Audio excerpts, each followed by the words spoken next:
역사학자들은 우리나라의 독립운동을 세계 역사상 가장 광범위한 지역에서 또 가장 오랫동안 지속된 투쟁이었다고 말하고 있습니다. 이렇게 오랜 세월 동안 끈질기게 지속될 수 있었던 것은 셀 수 없이 많은 사람들이 독립투쟁을 벌였을 뿐만 아니라 아버지의 대를 이어서 아들들까지도 그 독립투쟁을 벌였기 때문입니다. 그러나 우리나라의 독립을 위해 싸웠던 대부분의 사람들은 역사 속에 잊혀진 인물이 되고 말았습니다.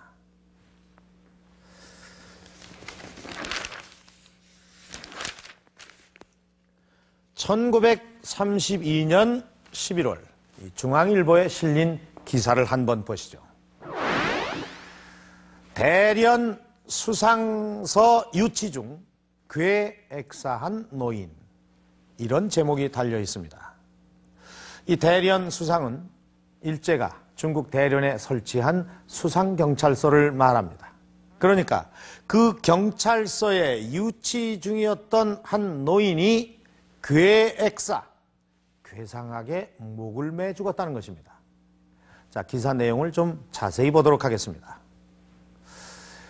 배에서 내려 경찰에 잡혀 취조 중 유치장 창살에 목을 매 죽은 이상한 노인이다.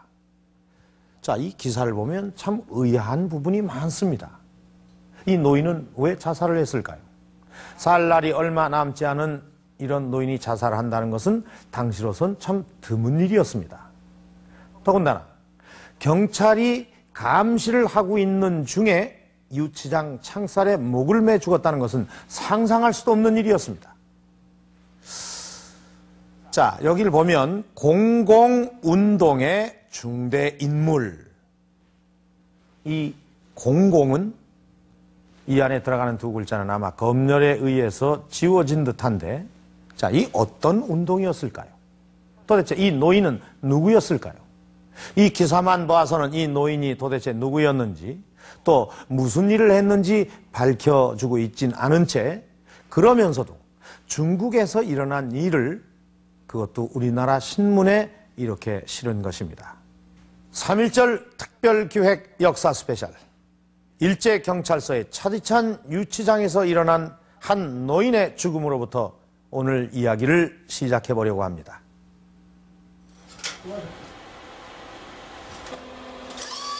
노인의 죽음이 처음으로 알려진 것은 1932년 11월 17일. 그로부터 국내 각 신문에서 이 사건과 관련된 기사를 찾아봤다.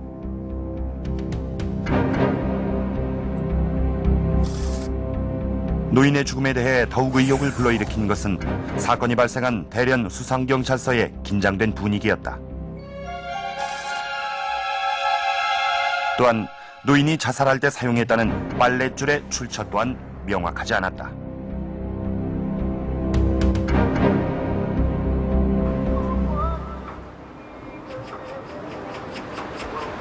의문의 사건이 일어난 중국 대련경찰서는 어떤 곳일까?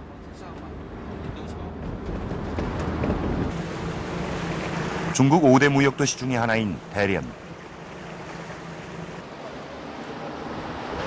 요동반도 끝자락에 위치한 대련은 예로부터 동북지방의 관문으로 수많은 사람들이 이곳을 드나들었다. 그러나 1930년대 대련은 일제의 통치하에 있었다.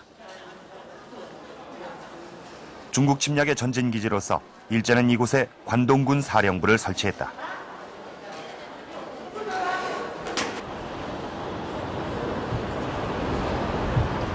의문의 사건이 일어난 대련 수상경찰서가 있었던 곳은 여객터미널 앞. 현재 경찰서 자리엔 항무국 건물이 들어서 있다.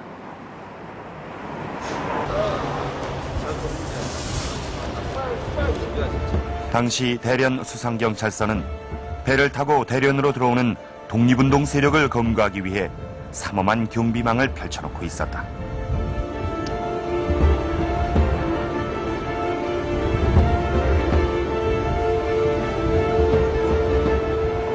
1932년이라면 일제가 만주 침략을 한 직후거든요. 따라서 독립운동 세력에 대해서는 씨를 말리겠다 하는 것이 대단히 강하게 자리 잡고 있었고, 그것이 특히 관동군의 그 중심부라고 볼 수 있는 대련경찰서, 쪽에서는 그런 경향이 더 강하다고 볼 수가 있습니다. 선착장에 도착한 노인은 일제경찰의 검문을 받고 경찰서로 끌려갔다고 했다. 그렇다면 노인은 독립운동가가 아닐까?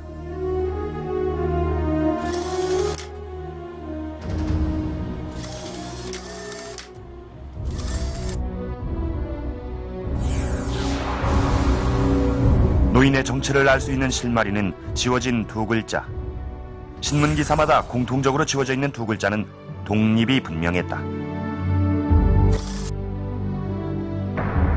1932년 11월 22일 드디어 노인의 정체가 밝혀졌다. 오당 이회영, 당시 나이 66세. 중국에서 활동하는 독립운동가라고 했다.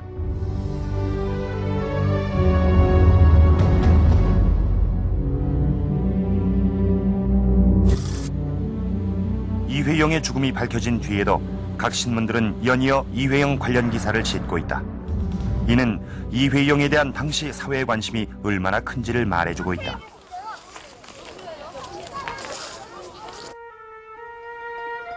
세상을 떠나기 전 이회영이 마지막 입고 있던 옷은 고국으로 보내졌다.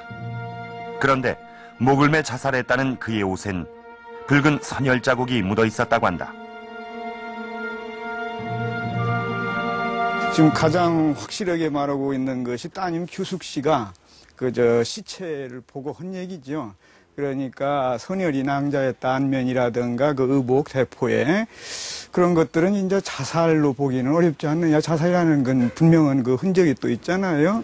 이제 그런 점을 가지고서 보통은 이것은 타살이 아니냐, 고문에 의했을 것이다. 이렇게 보고 있습니다. 머나먼 타국 땅에서 일제경찰에 붙들려 목숨을 잃은 이회영. 그는 누구일까?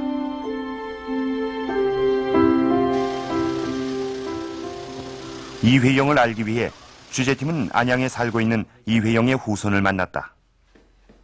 이회영의 막내 아들 이규동 씨. 저도 이제 그걸 여러 가지를 지금 참 어울리지만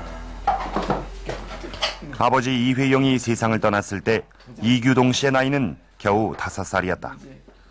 아버지 얼굴을 한 번도 본 적이 없는 그가 아버지를 만날 수 있었던 것은 오직 유품을 통해서였다. 실제 형수 얘기가 있습니다.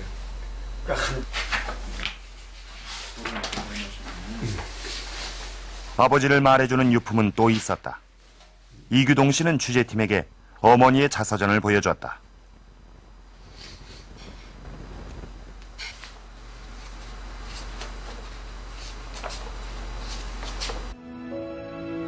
독립운동가의 아내로 모진 풍상을 겪은 이은숙은 자식들을 모두 키우고 말년에 이 기록을 남겼다. 아버지에 대한 저게 전혀 없잖아요. 딴 분들은 다 무슨 뭐 추도 회담도 하는데